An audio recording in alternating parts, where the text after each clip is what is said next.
C'est l'heure du journal de l'Afrique. Soyez les bienvenus sur France 24. À la une ce soir, cette marche violemment dispersée à Goma en République démocratique du Congo. Une marche de protestation contre la force est-africaine déployée dans l'est du pays. Des journalistes ont été brièvement interpellés, d'autres ont été blessés. Les détails dès le début de ce journal. Des nouveaux billets de Naira au Nigeria. Ils sont en circulation depuis la mi-décembre. Ils ont été graphiquement inspirés du yuan chinois pour rendre la reproduction illégale difficile.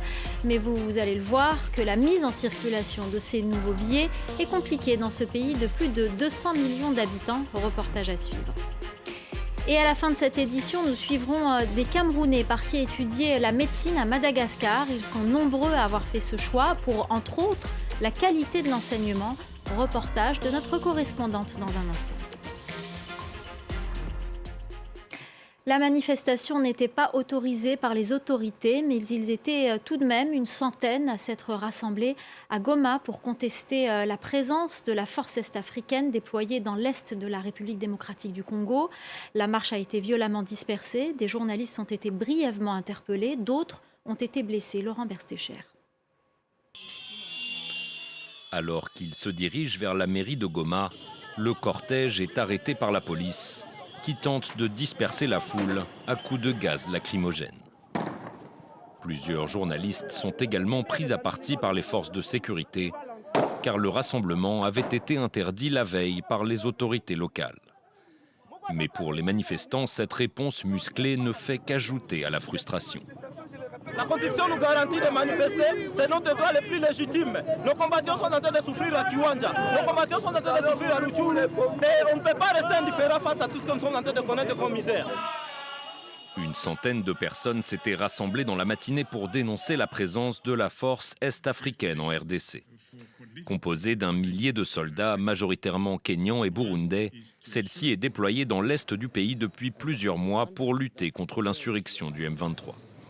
Mais de nombreux habitants lui reprochent un manque d'efficacité et décrivent ces soldats comme de simples spectateurs qui refusent de prendre part au combat. La population est fatiguée de voir cette force inutile de l'EAC se transformer en une mission d'observation. Ils sont venus nous aider, mais jusqu'à présent, ils sont en train de faire le tourisme dans notre pays. Fin décembre, l'armée kenyane avait annoncé en grande pompe le retrait du M23 de plusieurs localités au nord de Goma. Mais de nombreuses sources indiquent que les rebelles restent toujours présents dans ces zones. On en vient à présent au renvoi d'Ousmane Sonko devant un tribunal criminel. L'un des chefs de l'opposition sénégalaise est soupçonné de viol sur une employée d'un salon de beauté.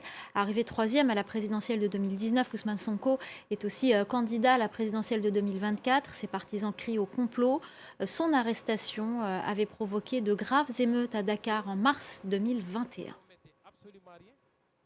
La secrétaire américaine au Trésor, Janet Yellen, entame une tournée d'une dizaine de jours sur le continent, une tournée qui intervient à peine un mois après le sommet États-Unis-Afrique. Elle doit se rendre au Sénégal, en Zambie et en Afrique du Sud. Sa venue confirme le réengagement américain sur le continent et la volonté de Washington de concurrencer la Chine déjà omniprésente. La figure du Rassemblement national est au Sénégal. Marine Le Pen s'y est rendue lundi pour un retour vendredi. Pas grand-chose n'a filtré de cette visite qui a suscité la curiosité des Sénégalais. Les précisions de notre correspondant à Dakar, Eliman Dao. Une visite en catimini, pas beaucoup d'informations nous filtrées de ce séjour de Marine Le Pen au Sénégal. On sait à travers des tweets qu'elle a partagés qu'elle s'est rendue au nord du Sénégal à rencontrer les travailleurs de la compagnie sucrière sénégalaise et des élus locaux du nord du Sénégal pour parler de coopération entre la France et le Sénégal. On ne sait pas si elle a rencontré des acteurs politiques de premier plan du pouvoir ou de l'opposition. J'ai tenté sans succès de joindre son attaché de presse qui l'accompagne pour ce séjour, Marine Le Pen, qui milite pour que l'Afrique puisse avoir une place permanente au Conseil de sécurité des Nations Unies, jouit d'une mauvaise image au Sénégal du fait notamment de ses positions sur l'immigration, mais une minorité de Sénégalais estime qu'il faudrait pourquoi pas s'ouvrir à elle, voir ce qu'elle propose pour une relation d'égal à égal entre la France et l'Afrique. Ce n'est pas du tout le cas d'Aminata Touré, ancien Premier ministre du Sénégal et actuellement député non inscrit à l'Assemblée nationale. Elle estime que Marine Le Pen incarne en France la xénophobie et le racisme et que de ce point de vue, le Sénégal n'aurait jamais dû l'autoriser à fouler son territoire. Et Marine Le Pen qui a profité de sa visite sur le continent africain pour s'exprimer sur Twitter sur les médecins étrangers qui viendraient en France. Pour elle, ils doivent rester chez eux et ne pas priver leur pays de leur expertise. Mais sachez que, contrairement aux idées reçues, la majeure partie des migrants et réfugiés africains circulent à l'intérieur du continent. Sur les 8,5 millions de migrants d'Afrique de l'Ouest, moins de 10% se dirigent vers l'Europe. On va prendre l'exemple du Cameroun, où de nombreux étudiants partent à Madagascar pour justement y étudier la médecine. Reportage de Gaël Borgia. Dans cet amphithéâtre de l'université d'Antananarivo, 300 étudiants en médecine. Parmi eux, Paulin, 23 ans. À première vue, c'est un étudiant comme les autres, à ceci près qu'il a fait 5000 km depuis son Cameroun natal pour suivre son rêve de devenir médecin. Nous sommes fondus dans le décor, donc on se sent comme chez nous ici. Je vais faire ça après. Après avoir échoué 2 fois au concours de médecine chez lui, il est accepté sur dossier en première année à Madagascar, puis il réussit le concours d'entrée en 2e année. Au Cameroun, il n'y a pas d'année préparatoire avant le concours, ce qui réduit les chances de succès. Échaudés par la difficulté et l'équilibre régional imposé, une 50aine d'étudiants camerounais espèrent obtenir le précieux diplôme reconnu au Cameroun. J'avais des grands frères à moi qui étudiaient déjà la médecine à Madagascar et qui m'avaient fait comprendre que les études de médecine sont de très bonne qualité. Pour faciliter l'intégration des nouveaux venus, l'ASECAM, Association des étudiants camerounais de Madagascar, voit le jour en 1992. Outre l'organisation d'événements culturels, sportifs et humanitaires, l'association, qui compte 200 membres, leur permet aussi d'être unis face aux difficultés. La première difficulté que nous avons à Madagascar, c'est que nos étudiants en médecine ne peuvent pas faire le concours d'interne qualifiant, c'est-à-dire le concours de spécialisation. La deuxième difficulté, qui est la plus grande, c'est le problème de visa. 1 an à Madagascar, c'est 350 €. Nous aimerions que le visa déjà nous coûte beaucoup moins cher. Nos parents se battent vraiment corps et âme, ils souffrent. Un soutien parental indispensable, car ils ne peuvent ni travailler durant leurs études, ni exercer la médecine à Madagascar. Des entraves lourdes qui limitent leurs perspectives d'avenir sur cette terre d'accueil devenue un peu la leur. On part à présent au Nigeria. Depuis la mi-décembre, des nouveaux billets de Naira sont en circulation. Ces nouveaux Naira sont inspirés graphiquement par le yuan chinois. Ils bénéficient d'une technique d'impression censée rendre la reproduction illégale difficile. Ce lancement express de nouveaux billets dans un pays de plus de 200 millions d'habitants n'est pas simple, d'autant que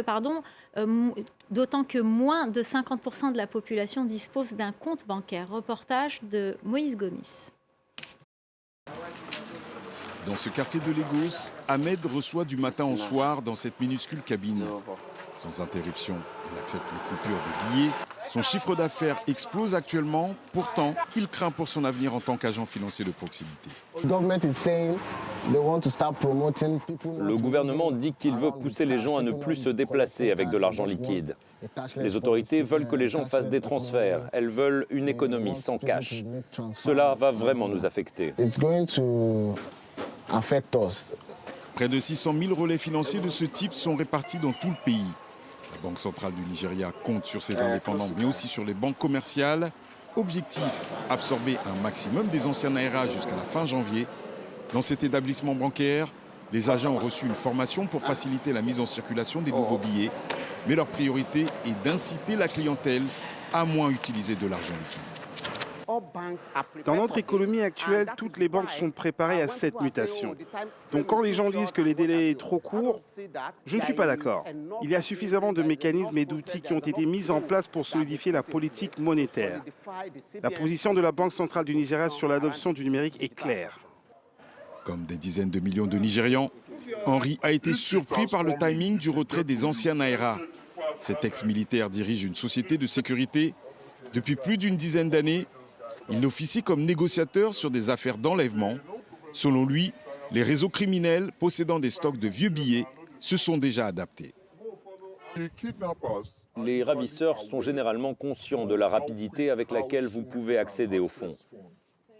Ils connaissent le processus parce qu'ils ont perdu beaucoup d'argent des rançons qui avaient été payées. Ils collaborent avec des agents qui approchent les banques pour remplacer leur stock de vieux billets par des nouveaux. Les Nigérians ont jusqu'au 30 janvier pour déposer sur un compte bancaire les anciens Naira. Passé cette date, ces billets ne seront plus légaux et donc ne seront plus acceptables pour la moindre transaction. Direction l'Afrique du Sud, où des viticulteurs utilisent des canards pour lutter contre les parasites. Ce ne sont pas n'importe quels canards et ils sont entraînés pour chasser toutes sortes de bestioles. Un moyen efficace qui permet d'éviter les pesticides. Caroline Lambolé. Pas besoin de pesticides dans ce vignoble à Stellenbosch en Afrique du Sud. Chaque jour, environ 500 canards partent à la chasse en formation. On les appelle les soldats des vignobles. Lorsqu'ils parcourent les vignobles, ils mangent tous les petits insectes, ce qui fait qu'on n'a pas besoin d'utiliser de pesticides. En fin de compte, ce sont eux les gardiens de nos vignobles. Appelés coureurs indiens, ils ont des longues pattes et un cou élancé, ce qui leur permet presque de marcher debout et d'attraper toutes sortes de bêtes. Le tout, presque sans encadrement. C'est très facile de dresser les coureurs indiens. Assez rapidement, ils prennent leurs habitudes, donc ce n'est pas très difficile de les mener vers les vignobles le matin. On a quand même 2 ou 3 personnes qui les guident. À leur propre rythme, ils se dirigent vers les vignobles. Ils savent très bien quand il est l'heure de rentrer à la maison. C'est aussi une source d'engrais naturels et de divertissement pour les visiteurs. C'est incroyable de voir comment ils se comportent. Ils marchent en rang, on croirait qu'ils sont à l'armée. C'était vraiment fascinant de voir comment ils se suivent, c'était hyper mignon, passionnel même. Mignon, mais pratique surtout, comme plusieurs systèmes mis en place par ce vignoble, comme l'irrigation par goutte à goutte, un système qui permet d'économiser l'eau en arrosant directement au niveau de la racine. Pour finir, on se quitte sur ces images du Tassili dans le Grand Sud algérien. Ce site a été distingué par le New York Times. Dans ses colonnes, le journal américain a classé le Tassili comme site à visiter à tout prix en 2023, précisant que les autorités algériennes avaient facilité l'obtention des visas et qu'il fallait en profiter. Le journal américain revient sur la beauté de ce site qui abrite plus de 15 000 peintures rupestres datant de la préhistoire. On se quitte donc sur ces images. Restez avec nous, l'info continue sur France 24.